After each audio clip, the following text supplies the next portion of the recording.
Bienvenidos a Conexión, Crecimiento y Servicio, Viviendo el Evangelio Hoy. Un espacio de la Iglesia Cristo Eterno Redentor de enseñanzas, noticias y conversación. Visítanos y síguenos en el canal de YouTube y nuestro fanpage Cristo Eterno Redentor.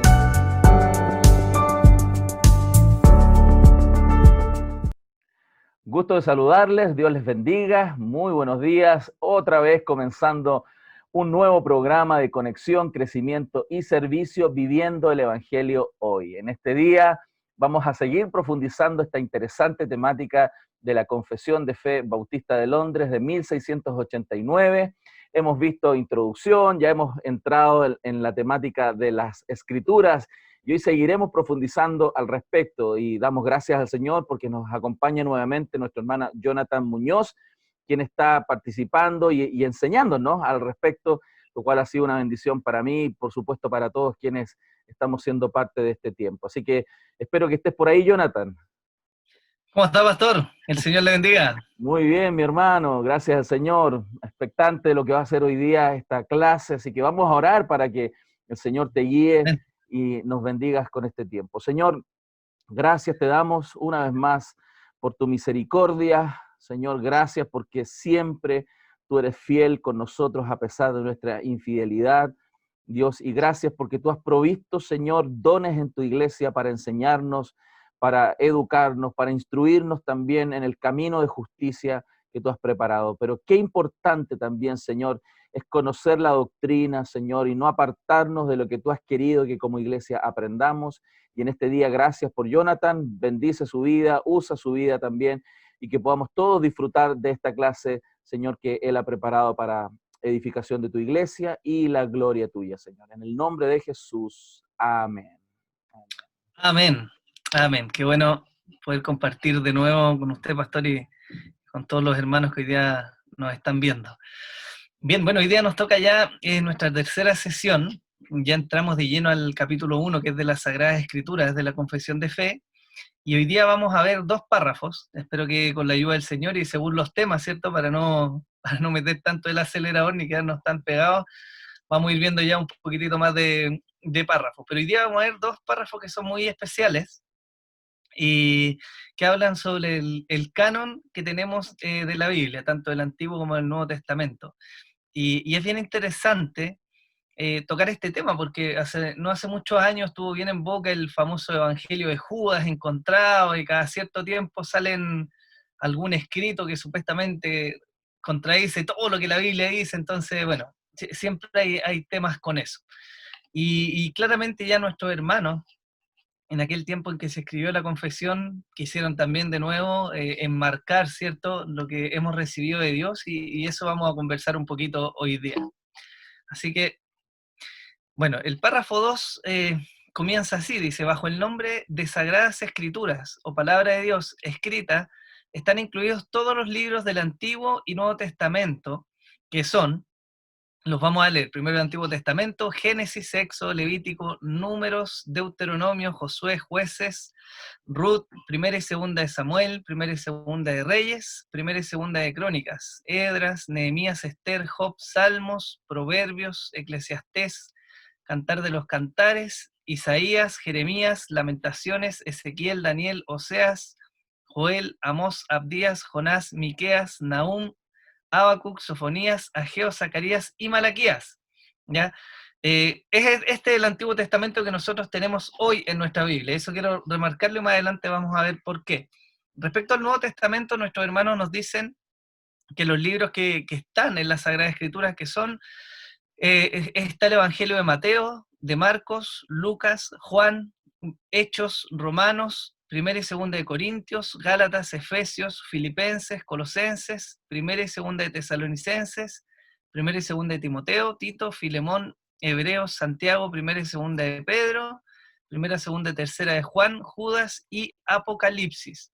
Ellos hacen el alcance acá, que es muy interesante, porque dicen: todos ellos fueron dados por inspiración de Dios para hacer regla de fe y de vida. Y de nuevo nos aborda, ¿cierto?, nos pone este marco respecto a lo que hemos recibido de Dios, y nos habla de un tema que vamos a ir viendo casi hacia el final de esta sesión, que es la inspiración. Pero también nos habla de propósito, porque no nos dice que solamente nos fueron entregados como informativos, sino que recalcan mucho para hacer regla de fe y de vida. Y esto es importante porque, como vimos la semana pasada, cuando hablamos de la Sagrada Escritura, hablamos de que son normativas y autoritativas para la vida del creyente.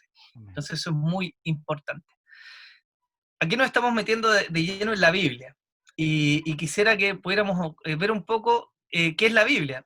Robert Plummer nos dice: la Biblia es una colección de escritos que los cristianos consideran singularmente inspirados y autoritativos.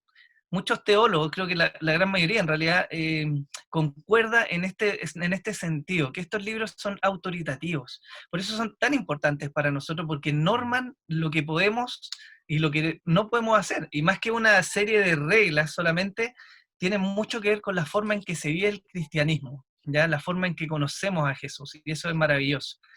Podemos ver en términos generales que la Biblia, como dice Plummer, es una colección de libros, 66 en específico, que fueron escritos en un periodo de más de 1600 años, desde que se comenzaron hasta que se terminaron de escribir, esto un aproximado, ¿cierto? Posee la peculiaridad de que fueron más de 40 autores los que trabajaron en los libros de la Biblia. Y eso es maravilloso, porque tenemos autores que estuvieron en distintas épocas, algunos de ellos fueron contemporáneos, pero la gran mayoría escribió en épocas distintas, en lugares geográficos distintos, y aún así nos muestran un maravilloso tema central. Más allá de los que se puedan postular, ¿cierto?, los teólogos, hay un tema central que es Jesús, que nos habla de Génesis y Apocalipsis. Eso es maravilloso verlo. También podemos ver dos grandes divisiones, que son el Antiguo y el Nuevo Testamento. Y claramente a través de todos los libros de la Biblia podemos ver una riqueza enorme, riqueza en términos históricos, literaria, en términos religiosos y de muchas cosas. La Biblia ha traído luz sobre la humanidad, claramente, porque es la palabra de Dios que nos lleva a salvación, ¿cierto? Pero también ha traído luz sobre muchas cosas históricas, como por ejemplo ciudades que se han descubierto con riqueza en el contenido literario. Es maravilloso en realidad todo lo que Dios nos ha dejado a través de su palabra, las escrituras. De hecho, pensaba que, y yo creo que así también ha sido reconocido por la academia, ¿no? Que también como obra, como escrito, no tiene sin igual. O sea, no hay ningún libro que se logre acercar a toda esta cualidad que tú describes, ¿cierto? Como libro, como documento histórico, también obra literaria. O sea, no hay nada que se le asemeje. Además de que la cantidad de copias y respaldo histórico, arqueológico que tenemos también de la Biblia, es maravilloso.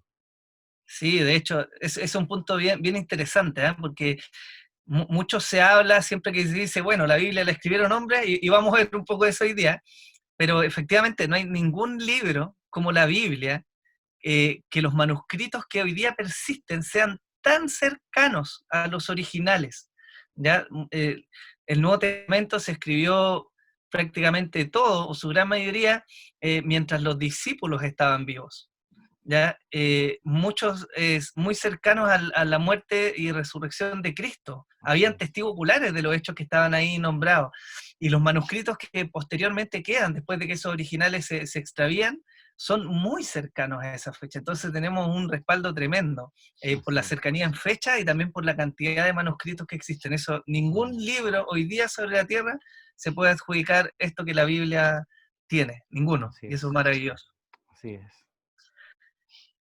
Cuando hablamos de la colección de libros que se nos entregó, entonces la pregunta que queremos hacernos es, bueno, ¿cuáles? Y hoy día está, ¿cierto? Mucha gente cuestiona de alguna manera cuáles son los libros que están en la Biblia, porque estos sí, porque estos no. ¿Fueron elegidos o no fueron elegidos? Y eso, cuando hablamos de eso, nos referimos al canon. En el griego, la palabra canon tenía originalmente un sentido de caña o vara de medir, y más tarde, por el uso, se adoptó como norma o regla. ¿Ya? ¿Qué es lo que hace? Efectivamente? Claro, pone en norma o regla los libros que efectivamente se consideraron inspirados.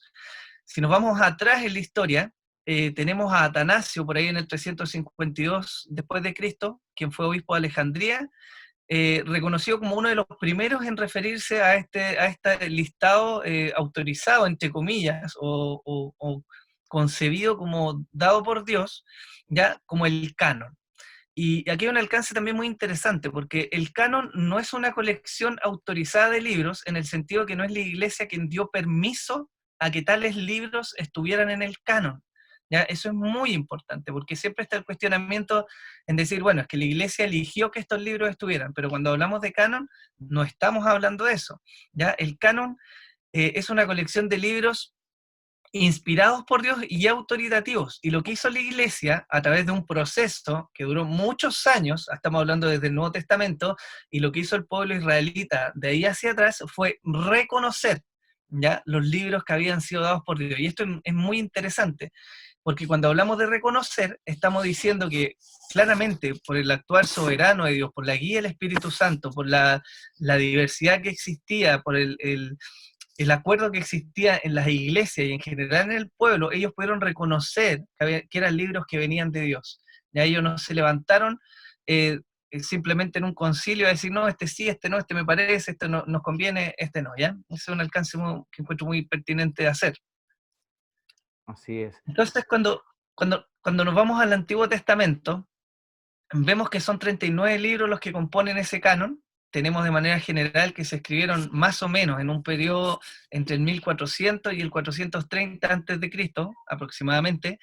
Vemos que el Pentateuco es la sección del Antiguo Testamento que con mayor facilidad logró ingresar al canon. De hecho, cuando hablamos del Antiguo Testamento es un poco difícil, o bastante difícil en realidad, tener toda la exactitud de cómo fue este proceso de generación del canon, ya por los registros, por la antigüedad.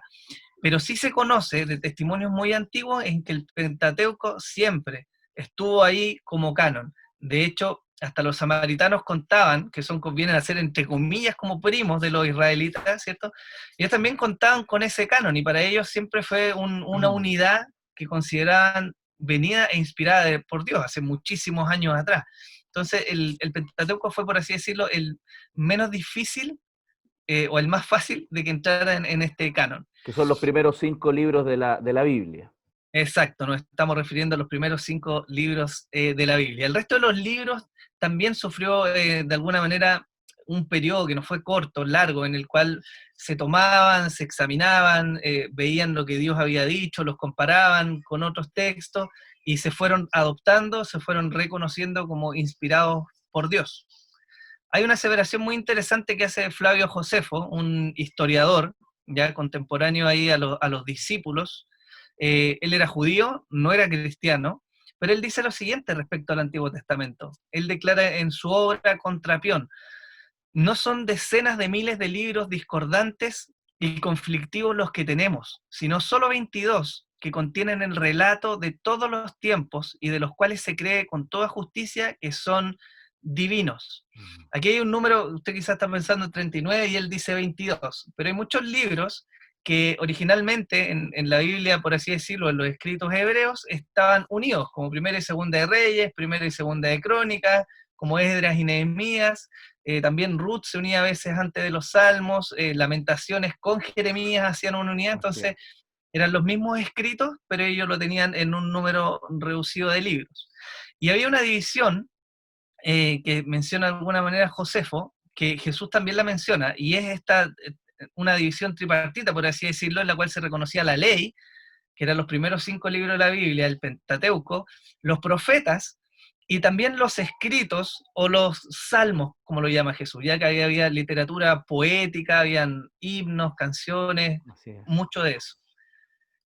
También él dice otra declaración que es bien interesante respecto al canon, porque dice desde Artajerjes, el sucesor de Jerjes, hasta nuestro tiempo, todo ha sido registrado, pero no se ha considerado merecedor de igual crédito a lo que precedió, porque cesó la exacta sucesión de los profetas. Pero es evidente por nuestra conducta la fe que hemos depositado en nuestros escritos, pues a pesar de haber pasado tanto tiempo, nadie se ha atrevido a añadir nada a ellos, ni a quitarles nada, ni a alterar nada de ellos. ¿Qué está diciendo acá? Aquí está hablando específicamente de algunos apócrifos del Antiguo Testamento, y él está diciendo literalmente desde el tiempo de Artajerjes, muy atrás en la historia de Israel, ¿cierto?, cuando estaban en cautividad, no se ha añadido nada. Él está reconociendo en los registros que él hizo en su tarea como historiador, no encontró ni adiciones ni modificaciones a lo que ya tenía el pueblo desde ese entonces, ¿ya? Y eso, ¿por qué para nosotros es importante? Porque nos está diciendo que este Antiguo Testamento, este canon, por así decirlo, que ya tenía Jesús, no había sufrido modificaciones en cientos de años, y hasta donde se tenía registro seguía siendo básicamente el mismo. Hay un periodo donde sale mucha literatura apócrifa tiene que ver con este periodo intertestamentario, desde el silencio hasta que aparece de nuevo el Evangelio de Mateo. Hay un silencio y ahí aparece mucha de la literatura que hoy día nosotros conocemos como apócrifa del Antiguo Testamento. Claro, es un periodo de 400 años, ¿no? Ahí hay mucha escritura apocalíptica, de orden apocalíptico, y de otros tipos también que aparecieron en esa época, pero es bien singular, ¿eh? Cómo Dios en su providencia ha determinado guardar la autoridad y la confiabilidad de los textos, también diciéndole y advirtiéndole a su propio pueblo que no le agregaran nada ni le quitaran nada al texto. Entonces, con ese temor del Señor, también Dios preservó la integridad de los textos originales. Así es, sí, eso es, yo lo encuentro maravilloso cómo Dios en la historia ha venido haciendo esto, después de tanta persecución, después de tanto trajín, después de todo lo que le pasó al pueblo, cómo aún se lograron preservar los textos que venían. Eso yo lo encuentro maravilloso, maravilloso del Señor. Ahora, ¿por qué son importantes estas declaraciones que nosotros estamos viendo también? Porque dan testimonio del canon en el Antiguo Testamento que tenemos nosotros. Estos 22 libros a los cuales se refiere Josefo son los 39 que tenemos nosotros hoy día.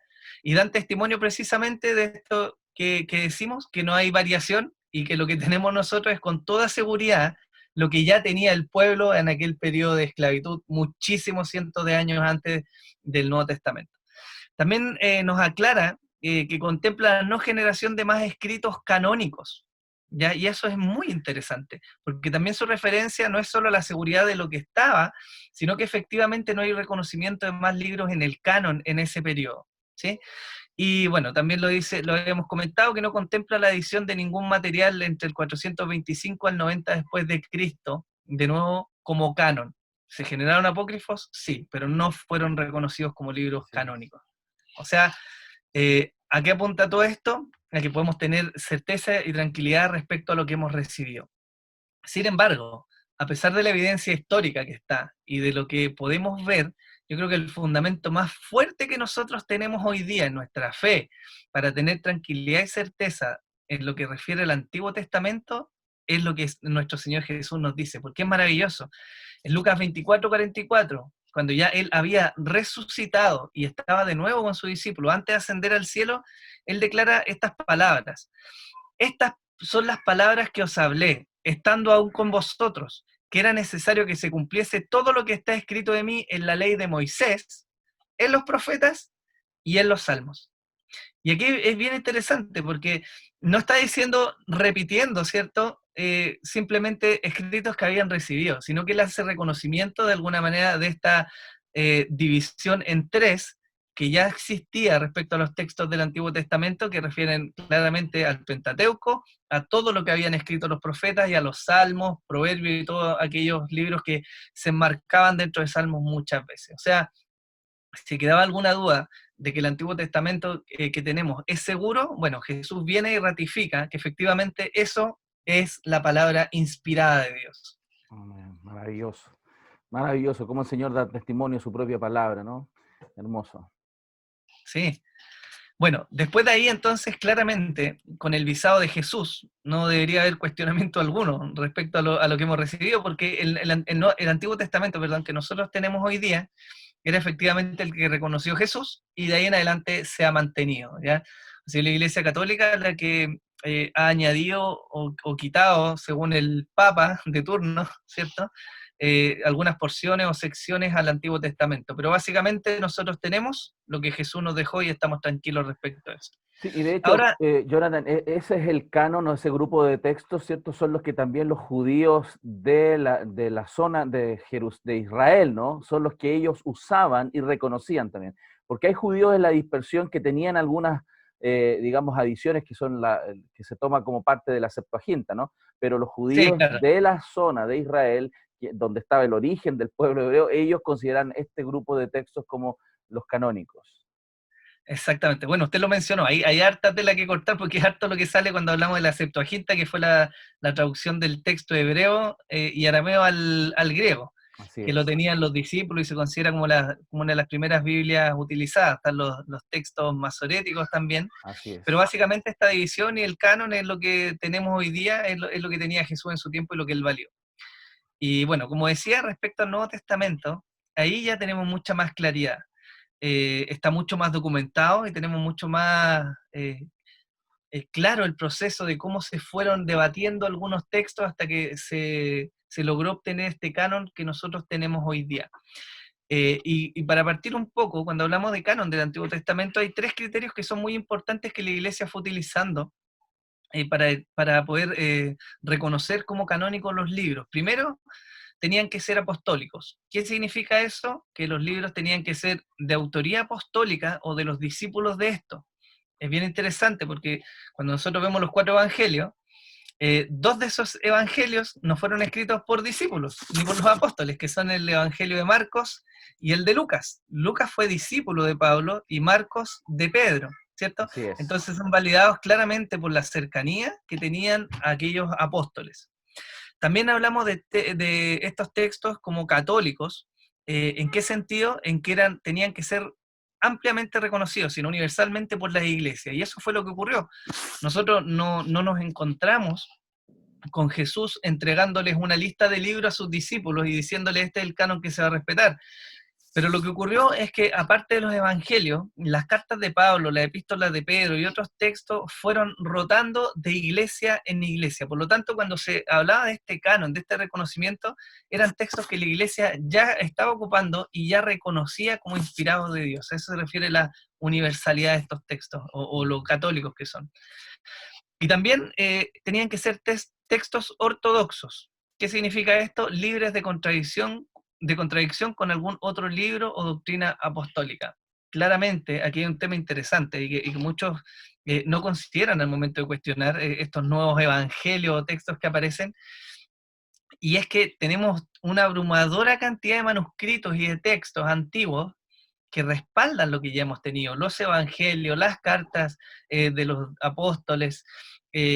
Entonces de repente aparece un texto con muy pocos manuscritos que cuestiona una doctrina y creemos que eso es capaz de hacer caer todo lo demás, pero al contrario, hay mucha evidencia a lo largo de toda la Biblia que respalda la doctrina que se nos ha entregado. Entonces uno de los criterios era claramente no reconocer un libro que echara abajo todo lo demás, porque claramente no tenía peso ni autoridad para poder hacerlo, ¿no? Así es. Y impresionante cómo, lamentablemente, mediáticamente, ¿cierto?, se utilizan estos supuestos nuevos textos para intentar derribar el bloque tan firme que tiene la escritura. Y yo creo claramente que esa es una estrategia, ¿no?, con la idea de hacer dudar de la autoridad y de la escritura. Pero nosotros, gracias al Señor, y damos gracias al Señor por los eruditos, ¿no?, todos los hombres y personas que han intervenido en todo este tiempo, que nos han ayudado también a tener un texto tan confiable, junto con la providencia de nuestro Señor.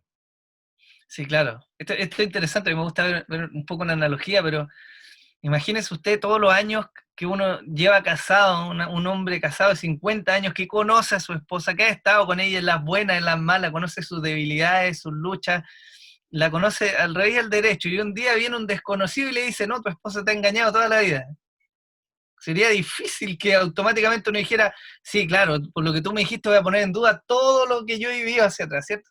Bueno, eso sucede a veces cuando prestamos oído a ciertos rumores o textos que parecieran contradecir algo que está sólido, cimentado. Me suena a la típica estrategia que usa Satanás, ¿no?, para desacreditar la palabra del Señor. Siempre es tratar de poner la duda, y lamentablemente sí, claro. hay algunos que caemos, ¿no?, que podemos caer en eso, pero no, tenemos que confiar. La Biblia es realmente, tiene un respaldo enorme, y tenemos que confiar en lo que Dios nos ha permitido tener hoy día.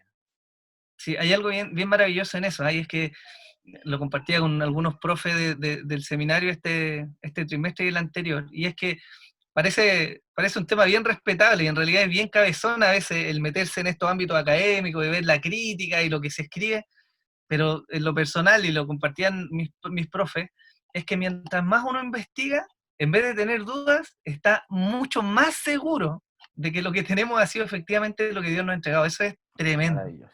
tremendo, tremendo, es maravilloso como el Señor lo permite. Mm. Bien, entonces respecto a los libros del Nuevo Testamento, del canon, tenemos que fueron escritos entre el 45 y el 100 después de Cristo. Este es un periodo mucho más breve que el canon del Antiguo Testamento, ¿no? Y eso Sí. también es importante, porque significa que mientras algunos escribían, como lo dije, los personajes, las personas que aparecían ahí, los relatos, todavía estaban vivos y eran absolutamente comprobables las historias que se estaban diciendo. ¿Ya? Eso es interesante. También tenemos que fueron reunidos, guardados y leídos en las distintas iglesias durante todo, y entre el 100 y el 200 después de Cristo, y claramente de ahí en adelante se perpetuó. Pero ahí hubo una gran circulación de estos textos que nosotros tenemos. También fueron sistemáticamente examinados y comparados con escritos falsos entre el 200 y 300 después de Cristo. Aquí hubo, por así decirlo, un boom, a pesar de que desde los inicios tenemos cartas como en los Gálatas, cuando Pablo refuta este intento de judaísmo, ¿cierto?, a los cristianos, y ya había una defensa, y él menciona falsos evangelios, ¿cierto? Pero hubo una actividad muy intensa en estos años respecto a defender, a examinar, a comprobar, a contrastar los escritos que estaban saliendo para conservar la pureza del Evangelio. También tenemos que se logró el completo acuerdo entre el 300 y el 400 después de Cristo ya del canon. De ahí en adelante ya tenemos registros mucho más claros de reconocimiento del canon, y tenemos un par de concilios que lo vamos a ver, que nos hablan derechamente ya de cómo ellos reconocieron el canon cerrado del Nuevo Testamento. ¿Sí? Entonces, la primera lista que coincide con el canon que tenemos nosotros, la dio Atanasio en el 67 después de Cristo, 367 Claro. después de Cristo, perdón, ¿sí? Y tenemos dos concilios, que no voy a nombrar, solamente hay harto ver, pero no lo vamos a ver ahora, que son de Hippo Regius en el 393 y el de Cartago en el 397. Ellos ya, en esos concilios ya la Iglesia había definido y había cerrado el canon ya del Nuevo Testamento. También tenemos un testimonio de uno de los que se considera padres de la Iglesia, ya entre el 260 y el 340, que era Eusebio de Cesarea. Y él hizo una clasificación en uno de sus escritos cuando estudiaba el canon o de estos libros, en tres partes. Primero, los libros reconocidos, en los cuales él mostraba los 4 evangelios, el libro de los Hechos y 14 cartas paulinas, incluyendo Hebreos, Primera de Pedro, Primera de Juan y Apocalipsis. ¿Por qué pongo ese paréntesis? Es porque estos libros tardaron un poco más, o costó un poco más que ciertos sectores, diría yo, muy minoritarios, los pudieran considerar como canon, pero finalmente terminaron ingresando por el testimonio de la Iglesia y por el contenido de la doctrina y la enseñanza que tenían, ¿no? Hizo una segunda división en donde él puso los libros cuestionados, y ahí hizo otra división de los libros generalmente aceptados y los derechamente no auténticos, ¿ya? Y estaban en cuestionamiento. Y en estos aceptados pone a Santiago, Judas, Segunda de Pedro y Segunda y Tercera de Juan, con mucha más claridad. En los no auténticos están los Hechos de Pablo, el Pastor de Hermas, el Apocalipsis de Pedro, la Epístola de Bernabé y la Día G. Derechamente ya como libros no aceptados, no auténticos y en mucho cuestionamiento. También hizo un listado de los libros derechamente heréticos. ¿Ya? Aquí entran los libros, hay muchos, ¿ya? De hecho los apócrifos son bastantes, sí. Pero derechamente él decía ya cientos, que... Son cientos. Sí, muchísimos. Él decía el Evangelio de Pedro, el de Tomás, los Hechos de Andrés y Juan y otros, como sale la foto ahí, el libro de Tobías y otros más, claramente ya no son canónicos y además son heréticos por las enseñanzas que entregan, ¿cierto? Entonces, de también hecho, perdón, Jonathan, es muy singular porque lo que aquí se hace es que personas escribían a nombre de, por ejemplo, el Evangelio de Pedro, no es que Pedro escribió y no se reconoció, no, se escribía a nombre, se firmaba a nombre, es una cosa tremenda, ¿no? Cómo se intentaba distorsionar intencionalmente la doctrina. Sí, eso es muy buen punto, ¿eh? Porque efectivamente se daba, y de alguna manera es extraño, porque mientras en algunos lugares la iglesia efectivamente era perseguida, en otros gozaba de fama. Y como usted dice, muchos se querían colgar de eso y escribían a nombre de, eso pasó bastante. Entonces, claramente, fíjense, cuando partimos la primera sesión de esta confesión de fe, hablamos del hecho de cómo la Iglesia, a lo largo de los años, siempre ha necesitado en algún momento defender verdades centrales. Y cuando estamos hablando de todo esto, estamos hablando precisamente de cómo de nuevo se defiende la doctrina, porque detrás de esto no hay solo texto, sino que hay doctrina, hay enseñanza, hay revelación, hay salvación, ¿cierto? Entonces le era necesario a la Iglesia nuevamente poner en alto esto y definir qué era lo que la Iglesia había recibido, lo que creía. Y para nosotros hoy día, en esa misma línea, es importante reconocer y recibir esto, porque efectivamente estamos, no nosotros como Iglesia de Cristo Eterno Redentor diciendo, no, esto solamente es el canon, sino que estamos recibiendo lo que hermanos nuestros hace un par de cientos de años atrás habían acordado recibir, y ellos, a su vez, muchos cientos de años más atrás, habían recibido lo mismo. Por eso es bien interesante cómo vemos esto. Ahora, el párrafo 2 termina diciendo, como lo leímos al principio de esta sesión, habla de la inspiración. Se reconoce que esos libros que están ahí, que son las Sagradas Escrituras, que es el canon, se les reconoce como inspirados por Dios.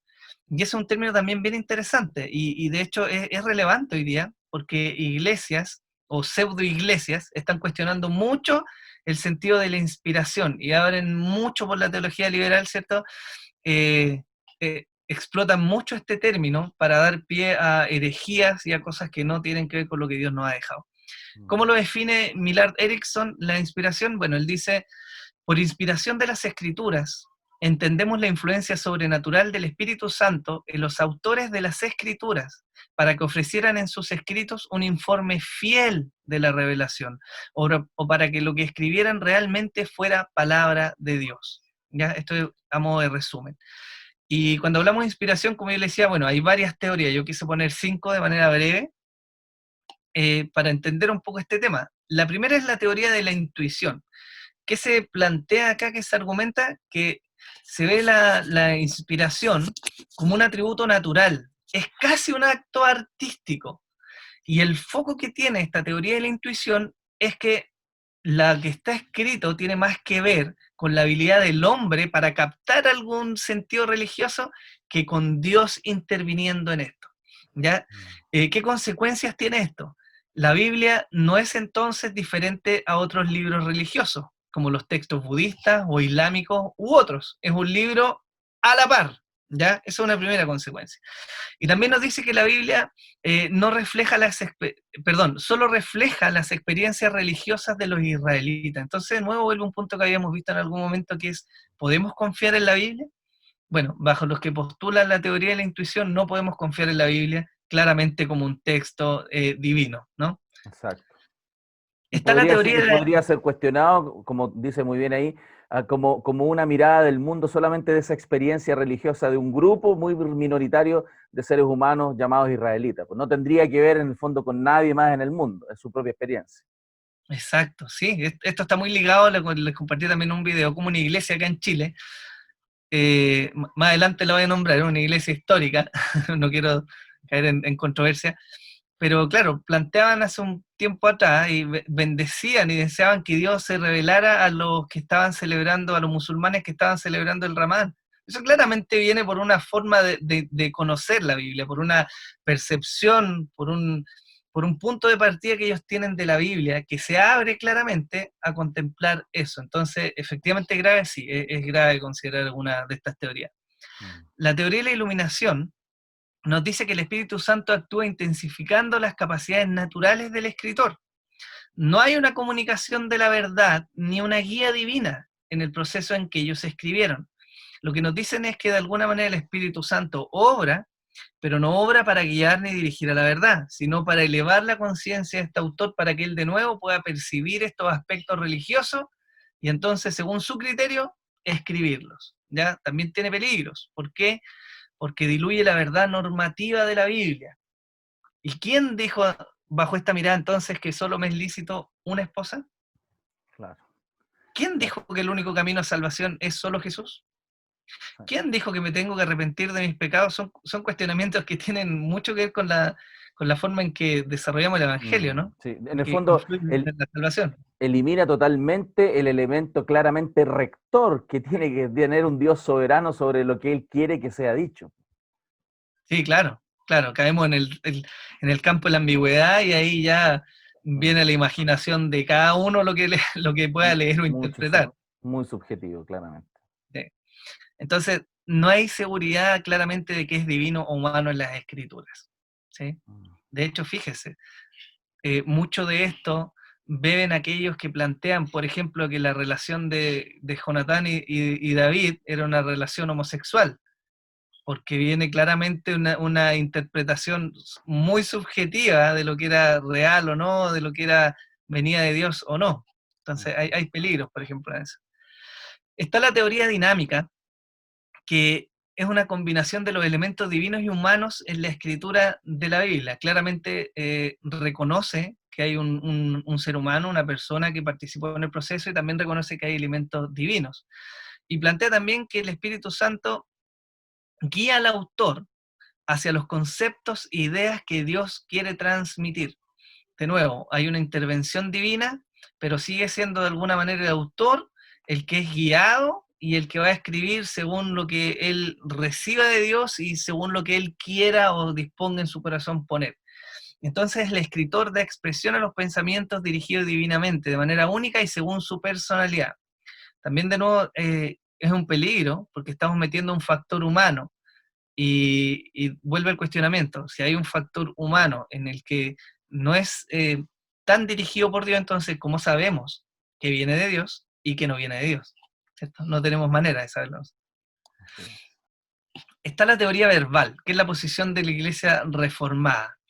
¿Qué postula esta teoría? Que la influencia del Espíritu Santo se extiende más allá de una simple iluminación o de una simple guía, y se extiende a la elección de las palabras que el autor utiliza. Cada palabra escrita por el autor ha sido intensamente dirigida por el Espíritu Santo. Y aquí hay un alcance, porque siempre que hablamos de esto también nos estamos dirigiendo a los autógrafos, ¿cierto? A los textos originales, Originales. los que no tenemos hoy día. Tenemos traducciones muy certeras y muy confiables, pero no originales. Y respecto a eso, lo que postulamos es claramente eso. Se hace un énfasis en que no es un dictado, y aquí pareciera ser un tanto a veces difícil de digerir, pero como lo es también la doctrina de la Trinidad, que en algún momento vamos a ver, no es simple conocer el detalle de cómo fue este proceso, porque la Escritura no nos da tanto testimonio de eso, sino que nos dice que el Espíritu Santo inspiró la Sagrada Escritura. ¿Ok? Esta es la posición reformada, la que la Iglesia claramente ha venido sosteniendo por muchos años. Así es. Y está claramente la teoría del dictado. ¿Qué sostiene? Que Dios dictó la Biblia a los autores. ¿Qué implica esto? Que autores diferentes no escribieron en estilos diferentes debido al dictado de Dios, ¿ya? Y entonces la personalidad del autor, su trasfondo y otros aspectos no importan en lo escrito en la Biblia. Por eso hay una discrepancia entre la teoría verbal y la del dictado, y la verbal, que es la que sostenemos, se aleja del dictado precisamente porque reconocemos que a pesar de que Dios guió y dirigió, también hay aspectos de la personalidad propia del autor que de alguna manera bañaron lo que se escribía, sin tergiversar la verdad ni lo que Dios quería transmitir, ¿no? Así es. El dictado hace esto, elimina esos aspectos, ¿cierto? Para que solo Dios 100% sea el que haya plasmado su verdad. Claro. ¿Sí? Y no veríamos esa diversidad de formas de escritura, de maneras que son propias de cada persona, que están ahí evidentemente en el texto, aunque Dios, como lo veíamos recién, es el que cuidó exactamente las palabras que tenían que estar ahí. Exacto. En esto hay mucha riqueza cuando uno entra a leer, porque uno lee, por ejemplo, las epístolas de Pablo, y son generalmente súper sencillas de entender porque él hace un planteamiento ordenadito eh, respecto a las implicancias, y después vienen imperativos, muy marcados en las cartas de Pablo. Cuando entramos, por ejemplo, a Pedro, nos damos cuenta que es bastante más complejo a veces seguirle el hilo, o a primera de Juan, también es complejo. Segunda de Pedro, que es un quiasmo, vemos también muy de fondo el trasfondo judío de Pedro, ¿no? Por la Así es. estructura en que arma y todo. Entonces, esos aspectos que quizás para nosotros es un poco raro verlo inicial porque leemos en castellano, a veces nos cuesta ver estas cosas, pero nos damos cuenta cómo vieron claramente Dios utilizó a un hombre como un instrumento con las particularidades que él tenía para plasmar su verdad. Y eso enriquece mucho Amén. la forma en que leemos también. Ahora, para finalizar la sesión de hoy, el párrafo 3 del primer capítulo de la Confesión nos dice así: los libros comúnmente llamados apócrifos, no siendo de inspiración divina, no forman parte del canon o regla de la Escritura, y por lo tanto no tienen autoridad para la Iglesia de Dios, ni deben aceptarse ni usarse, excepto de la misma manera que otros escritos humanos.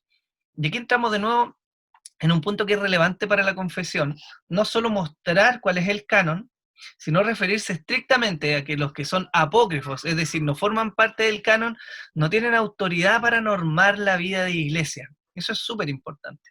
La tendencia de nuestro corazón humano siempre nos va a llevar a querer imponer nuestra verdad, a querer imponer nuestra justicia, a querer imponer nuestra forma, lo que claramente es un peligro. Por eso requerimos tanto, necesitamos la Sagrada Escritura inspirada por Dios, porque nos libra de nuestros propios esfuerzos, de nuestra propia justicia, de nuestro legalismo, de nuestro libertinaje, ¿cierto? Yes. Entonces ellos dicen, bueno, estos apócrifos pueden usarse como un libro informativo, tal como usted lee una novela o un libro de historia. Claramente hay aspectos que nos van a informar, pero no pueden normar la vida de la iglesia, porque no son inspirados. ¿Qué son los apócrifos? La palabra quiere decir fuera del canon. Los católicos también después le dieron un sentido de deuterocanónicos, que se refería a canónicos en segundo lugar, como en segundo orden, como reconocidos después, ¿ya? Como lo habíamos mencionado, son abrumadoramente abundantes, hay muchísimos, muchísimos. Cubren periodos históricos de interés, es cierto, hay libros apócrifos del Antiguo Testamento que entregan mucha luz sobre lo que ocurrió en este periodo de 400 años de silencio, por ejemplo, o libros apócrifos del Nuevo Testamento que ayudan a comprender algunos aspectos históricos. Pueden aportar claramente en poesía y en belleza. Hay un apócrifo que se llama De Bel y el Dragón, que tiene un sentido poético muy interesante, pero no son autoritativos ni normativos, no podemos sacar doctrina de ellos, no podemos ponerlos como una regla para la iglesia ni para nuestras vidas, no presentan una doctrina claramente fiable y no son de inspiración divina. Como lo decía, este párrafo lo que hace es enmarcarnos de nuevo en esto. Hay religiones que se han valido de otros escritos supuestamente inspirados, como son los mormones con el libro del Mormón, ¿cierto? En el cual ese libro tiene tanto o más poder o autoridad que la Biblia, y por lo tanto se guían y se norman por eso y por un montón de prácticas y doctrinas heréticas que salen ahí, relegando a la Biblia a su autoridad. Entonces, como conclusión, este libro, este tema del canon, lo que vimos hoy día, lo que extendimos, ¿cierto? Es interesante precisamente porque nos ayuda un poco a cimentar nuestra fe. Cuando hablamos de canon, no estamos hablando solamente de algo que algún académico tiempo atrás hizo y de lo cual nosotros recibimos hoy día y no tenemos seguridad y a veces dudamos y diciendo, chute, ¿se habrán equivocado o no se habrán equivocado o no? Este fue un proceso, creemos nosotros por la providencia de Dios guiado, ¿ya? En el cual reconocemos la verdad que Dios nos entregó. La evidencia, si usted en algún día lo quiere estudiar, hermano o hermana, la evidencia apunta mucho a que podemos estar bastante seguros y confiados de lo que Dios nos ha entregado, no solo por los antecedentes históricos, sino por los frutos que a lo largo de los cientos de años, de los miles de años que lleva la Iglesia, han provocado estos escritos. Porque finalmente cuando vemos esto, ¿cierto? Para aterrizarlo un poco al ámbito de la vida diaria, no estamos hablando solo de un conocimiento que se va a traducir en un ámbito académico, sino que estamos hablando que todo esto impacta nuestra vida diaria. Cómo tratamos a nuestra esposa, cómo guiamos a nuestro hijo, cómo nos comportamos en la iglesia, cómo vivimos en este mundo caído, cómo somos piadosos delante del Señor, qué nos dice de la seguridad de nuestra salvación. Todo eso está contenido en la Escritura. Y todo eso está en los libros que hemos recibido como canon.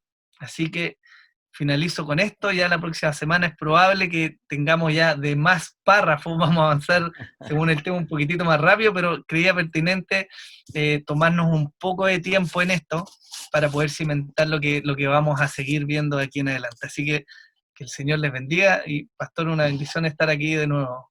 Gracias, Jonathan, gracias. Como Jonathan nos decía, si usted tiene dudas y tiene conflicto, estudie esto, métase. Hay un lindo desafío ahí que Jonathan nos hace, como ha pasado otras veces, ¿no? Si usted tiene dudas, profundice este tema y se va a dar cuenta la confiabilidad que tiene la palabra del Señor, los libros que hoy día tenemos como base de nuestra fe, moral, conducta y también el camino de conocer profundamente a nuestro Señor. Así que Damos gracias al Señor por este tiempo. Gracias, Jonathan, por acompañarnos. Así que tú puedes ahí también dar un saludo y despedirte de todos nuestros hermanos.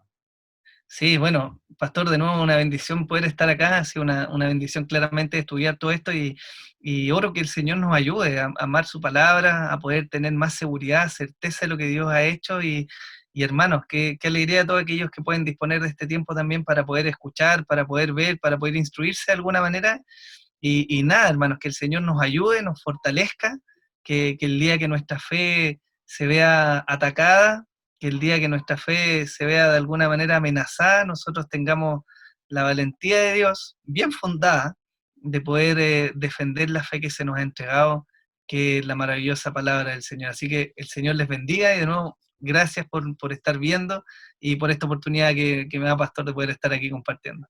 Amén, gloria al Señor. Bueno, muchas gracias a ustedes también que han estado conectados en este programa, un nuevo programa, ¿cierto?, de conexión, crecimiento y servicio, viviendo el Evangelio hoy. Nos vemos en una próxima oportunidad.